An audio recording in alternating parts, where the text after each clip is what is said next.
My name is Leah Mercer.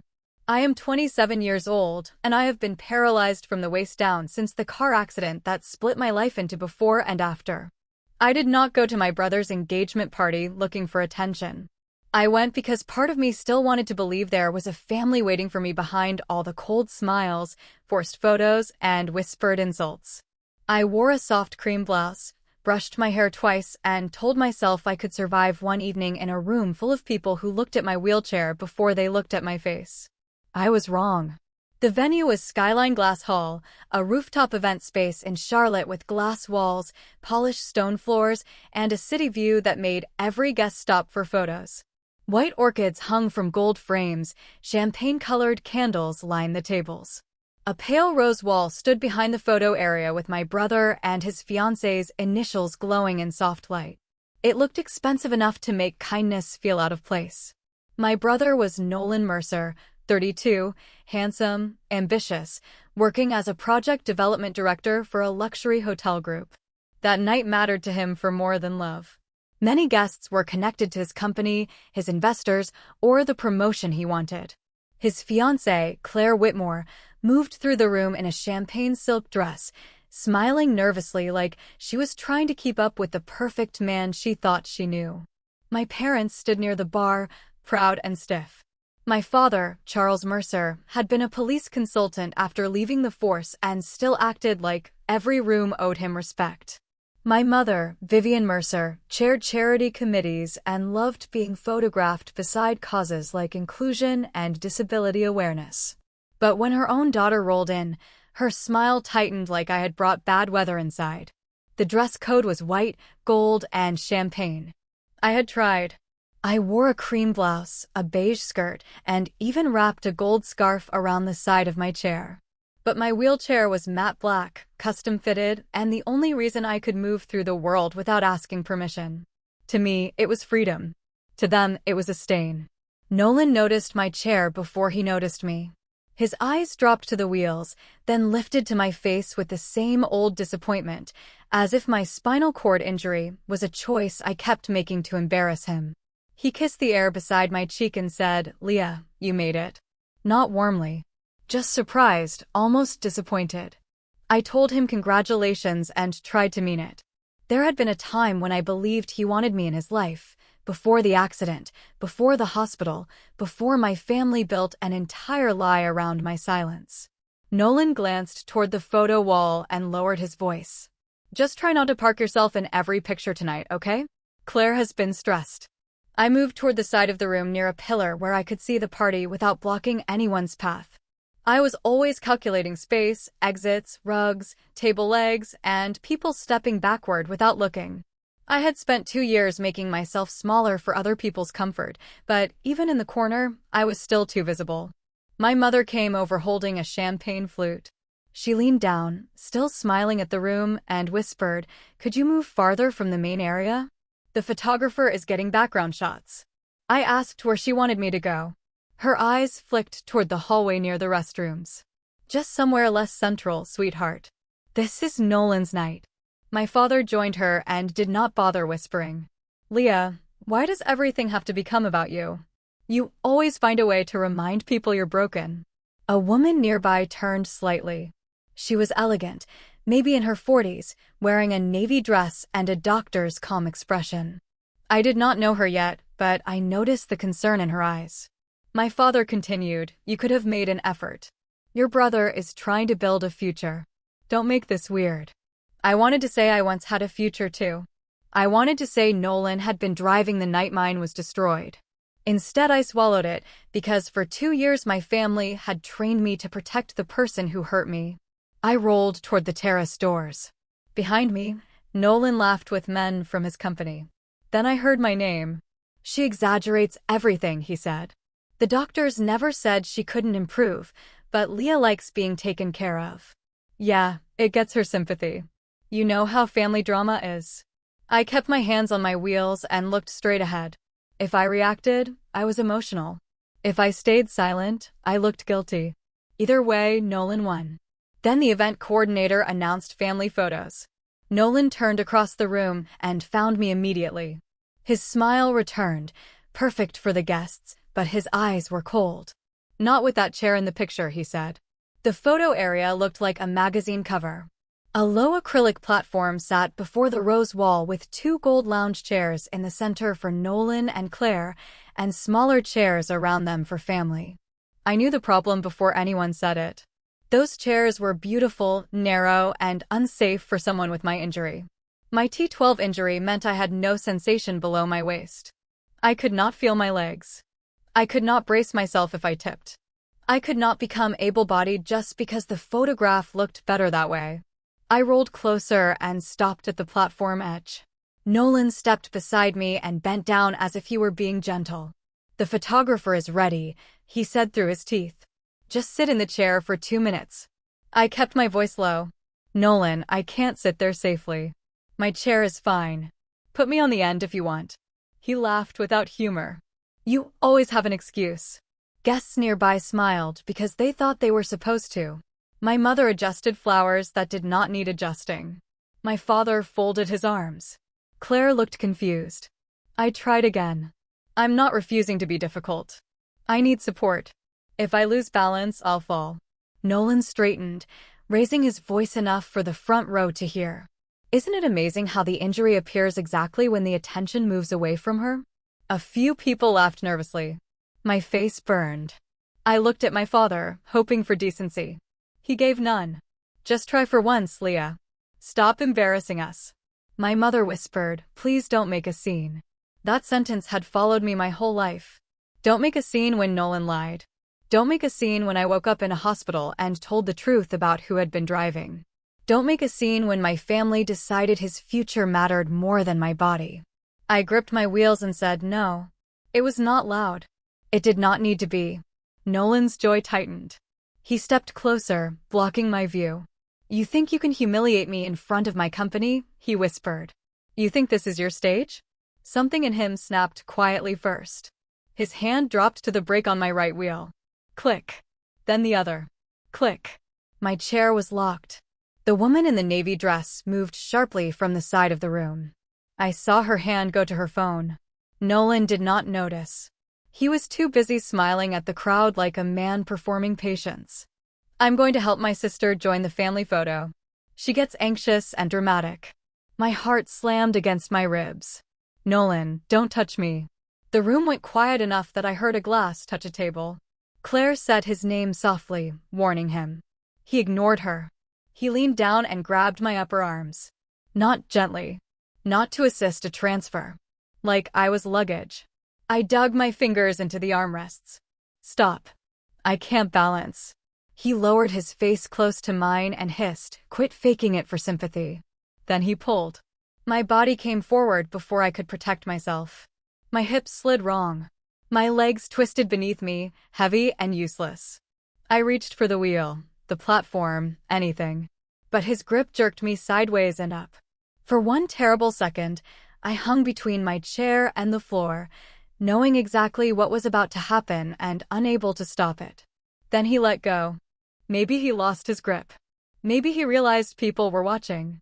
Maybe he wanted the fall to look like my fault. I hit the edge of the acrylic platform first. White light burst behind my eyes. My shoulder slammed into the floor. A tray of champagne flutes crashed beside me and glass scattered across the polished stone. My right palm landed in it. Pain shot through my hand, hot and immediate. My head rang. My lower body lay twisted at an angle I could not feel but could see, which somehow made it worse. No one breathed. The music stopped. The photographer lowered his camera. Claire covered her mouth. My mother gasped but did not say my name. My father did not move. Nolan stood above me, chest rising, face red.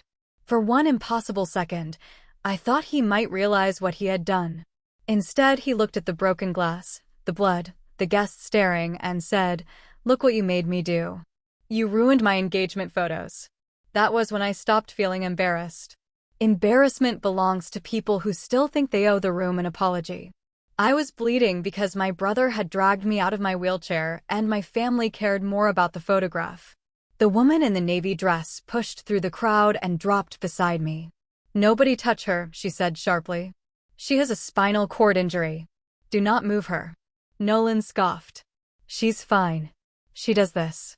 The woman looked up at him, her voice turning cold. I am a physician, and I have already called 911. Her name was Dr. Priya Rao, and she was the first person in that room who treated me like a human being instead of a problem. She placed one hand near my shoulder and the other beside my head, careful not to twist my neck. Leah, can you hear me? She asked. I whispered yes. Good. Do not try to move. Keep your eyes on me if you can. You are not alone. Those words nearly broke me more than the fall. I had not heard anything like that from my family in 2 years. Nolan stepped back, suddenly aware of how many phones were pointed at him. This is ridiculous, he said, forcing a laugh. She slipped. Everyone saw her slip. Dr. Rao did not look away from me. I saw you lock her wheels before you touched her. I saw you grab her upper arms. I heard her tell you not to touch her. That is not a slip. A murmur moved through the guests. Nolan shifted from anger to calculation. He looked at Claire. Babe, tell them I was helping. Claire stared at him like she had never seen him before. I didn't know what to say, she whispered. My father finally moved, not toward me, but toward Dr. Rao. Ma'am, this is a family matter. You're making accusations you don't understand. Dr. Rao looked up slowly. A disabled woman is bleeding on the floor after being pulled from her mobility device. That is not a family matter. That is an emergency. My father's mouth tightened. Years of being obeyed had not prepared him for someone who did not care about his tone. Nolan crouched suddenly, reaching toward me like he remembered cameras existed. Leah, come on. Tell them it was an accident. Tell them I was helping. Dr. Rao snapped. Step back now. A man in a gray suit stepped forward. I had seen him earlier with Nolan's coworkers. His face was pale but steady. I have the video, he said. Nolan turned on him. Marcus, don't. The man, Marcus Bell, held up his phone with shaking hands. I started recording when you locked her wheels. I thought you were about to do something stupid. I didn't think you would actually pull her out of the chair. Nolan's eyes widened. You're misunderstanding what you saw. Marcus shook his head. No. I'm done misunderstanding you. Then the elevator doors opened. 5 officers in dark uniforms walked into a room full of cream flowers, gold candles, and terrified wealthy people, and the whole engagement party froze. The lead officer saw everything within seconds. A woman on the floor, blood on stone, a wheelchair locked several feet away, broken glass, guests filming, one man sweating through an expensive suit. Who called 911? Dr. Rao raised one hand without moving the other from beside my head. I did. I am Dr. Priya Rao. I witnessed the assault and requested medical response for a spinal cord injury. Assault? Nolan barked. Are you insane? My father stepped in front of him. Officer, I'm Charles Mercer. I worked with law enforcement for years. This is being blown out of proportion. My daughter is emotional and my son was only trying to help her into a chair. The lead officer looked at him. Sir, step back. My father did not. Sir, step back now or you will be removed. That was the first time I had ever seen my father obey someone while angry. Paramedics entered with a stretcher. Dr. Rao gave a clear, sharp report. While they checked my pupils and wrapped my hand, Marcus showed the video to the lead officer. I could not see the screen, but I heard Nolan breathing harder. Another guest spoke up. I saw it too. Then another. He yelled at her first. A server said, "We have security cameras facing the platform. I can get the manager." Nolan's face drained of color. Claire stepped away from him. He reached for her wrist. Claire, don't do this. She pulled back. Don't touch me. The officer approached Nolan. Sir, turn around and place your hands behind your back. Nolan laughed in disbelief. You can't arrest me at my own engagement party. You are being detained while we investigate an assault causing injury. Turn around. My mother cried out, Charles, do something. But my father could do nothing. Not with 5 officers, not with video, not with witnesses, not with Dr. Rao still kneeling beside me in broken champagne glass. Nolan looked at me, and there was no apology in his eyes, only fury. Leah, tell them it was an accident. Tell them right now. For 2 years, I had told lies to protect him. That night, I gave him silence. The handcuffs clicked around his wrists.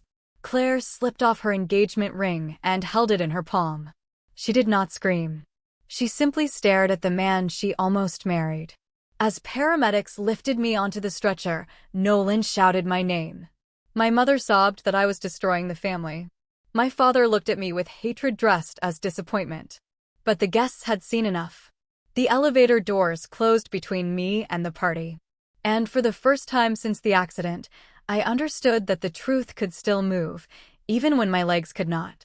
At the hospital, the scan showed no new spinal damage. Dr. Rouse stayed until I was settled. Before she left, she gave me her card. If your family tries to pressure you, call me. Not just for medical advice. If they try to make you doubt what happened. The next morning, my parents arrived before breakfast. Neither asked how my head felt. Neither asked how many stitches were in my hand. My mother started with, "Leah, honey, we need to talk about Nolan." My father closed the door.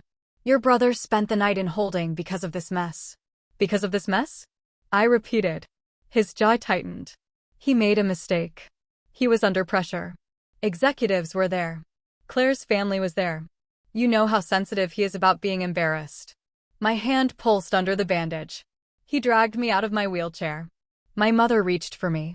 I moved my hand away. Her face crumpled, not with guilt, but offense. "Leah, he is your brother. He is about to lose everything. His promotion, his engagement, his career." I stared at her.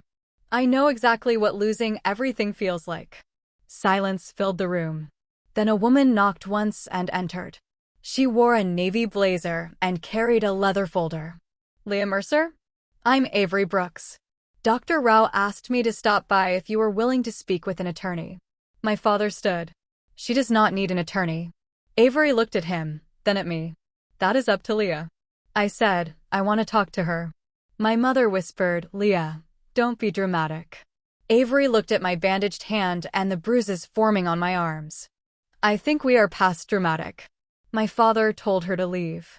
Avery calmly said that if he interfered with a victim's access to counsel, she would ask hospital security to remove him. My parents stepped into the hallway furious. Avery sat beside me and explained what could happen next. Criminal charges were already moving forward. Because I was disabled and because Nolan had pulled me from a mobility device, the case had aggravating factors. There was also potential for a civil claim, not just for the assault, but for the history connected to the original accident. I felt the air leave my lungs. For 2 years, I had treated that truth like a locked box. Avery waited, so I told her. I told her Nolan had been driving after a company celebration. He had been drinking enough that I begged him to let me call a rideshare. He laughed and said he was fine. He kept checking his phone because he was arguing with someone from work. I remembered the glow of the screen, the curve in the road, the sharp movement of the wheel, the metal folding around us. I told her I woke up after surgery with my mother crying and my father saying Nolan could not survive a criminal record. They said family protects family. They asked me to say I did not clearly remember who was driving. Later they changed the story completely. Bad road, rain, fate, anything except Nolan. Then Claire came. She stood at the door holding untouched coffee, eyes swollen from crying. "I am so sorry," she said. I believed him. "He told me you caused the accident. He said you had been drinking and grabbed the wheel." She handed Avery her phone. "Nolan sent me messages about it when we started dating. I saved everything." My parents came back in just as Claire was leaving. My father saw Avery's folder, saw Claire's face, and understood that the walls were moving. "Leah," he said, voice low with warning. "Be very careful." I looked at him, and for the first time in 2 years, I did not feel like his frightened daughter. I felt like a witness. "No," I said. "I was careful for 2 years. Now I'm going to be honest." The video spread faster than anyone expected. Someone blurred my face, but Nolan's was clear. His voice was clear too. "Quit faking it for sympathy." That sentence followed him everywhere. Within 48 hours, the hotel group suspended him. Claire ended the engagement through her attorney. She returned the ring in a velvet box with no note inside. Avery collected everything. Marcus gave his video and statement. The venue gave security footage showing Nolan lock my wheelchair before pulling me forward. Dr. Rao wrote a medical statement. Then Avery found the old records from the crash. A bar receipt from the night Nolan had been driving. Phone records showing texts sent minutes before the accident. A hospital intake note saying I had repeatedly told a nurse my brother was driving and looking at his phone. My family had buried the truth socially, but they had not erased it completely. When Nolan's attorney saw the evidence, the threat stopped. They wanted a plea deal. Nolan would plead guilty, accept probation, short jail time, no contact, community service, and a formal admission of fault. The civil settlement would be $410,000, covering medical bills, future therapy, accessibility changes, pain, suffering, and the damage caused by years of lies. I had spent 2 years fighting insurance over repairs, therapy, medication, and basic equipment. Now the truth had a price, and for once, I was not the one paying it. My parents came to the hospital looking ruined. My father said they would have to sell the lake house, drain retirement accounts, and take a loan against their home.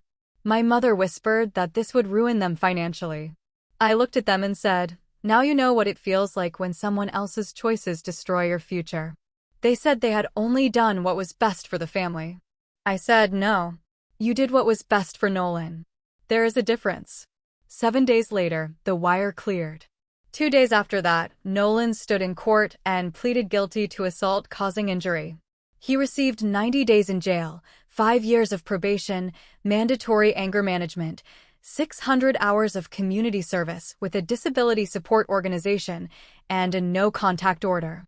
As part of the settlement, he admitted his actions were intentional and harmful. Those words mattered more than the money. Not misunderstood. Not dramatic. Not an accident. Intentional and harmful. Nolan lost his job before reporting to jail. His promotion vanished. His professional network went silent. Claire's family removed every photo of him. My parents stopped hosting dinners because nobody wanted to sit at their table and pretend not to know. When Nolan came out, he did not return to high-rise offices. He took night shifts at a logistics warehouse outside the city. People asked if I felt happy. I did not know how to answer. I was not happy my family broke. I was not happy it took blood on a floor for people to believe me. But when I saw Nolan's signature under the admission of fault, I slept through the night for the first time in 2 years. 18 months later, I woke up in a home where every doorway belonged to me. My new apartment had wide halls, smooth floors, a roll-in shower, lowered counters, and a balcony filled with morning sun. I bought it with part of the settlement, not because money healed what Nolan did, but because it gave me choices my family had taken away. I used the rest for physical therapy, adaptive equipment, medical care, and building my remote accessibility consulting business. At first, it was just me and my laptop helping companies design websites and apps for people whose bodies did not fit the world's lazy assumptions. Then clients came. Then referrals. Then a nonprofit asked me to speak to newly injured patients about independent living. I almost said no.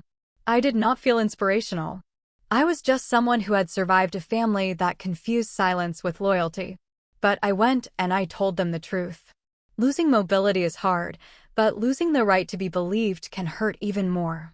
Asking for access is not begging. A wheelchair is not a symbol of failure. It is a tool of freedom.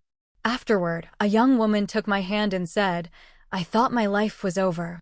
Now I think maybe it is just different." That stayed with me longer than any apology. Nolan did send one eventually. He wrote that he was sorry for humiliating me, sorry for the accident, and sorry for hating my wheelchair because it reminded him of what he had done. I read the letter twice. I cried for the brother I wished he had been and the parents I wished had protected me. But I did not answer. Forgiveness is not a door you are required to open. Sometimes it is putting the letter away, breathing without hatred, and keeping the lock changed.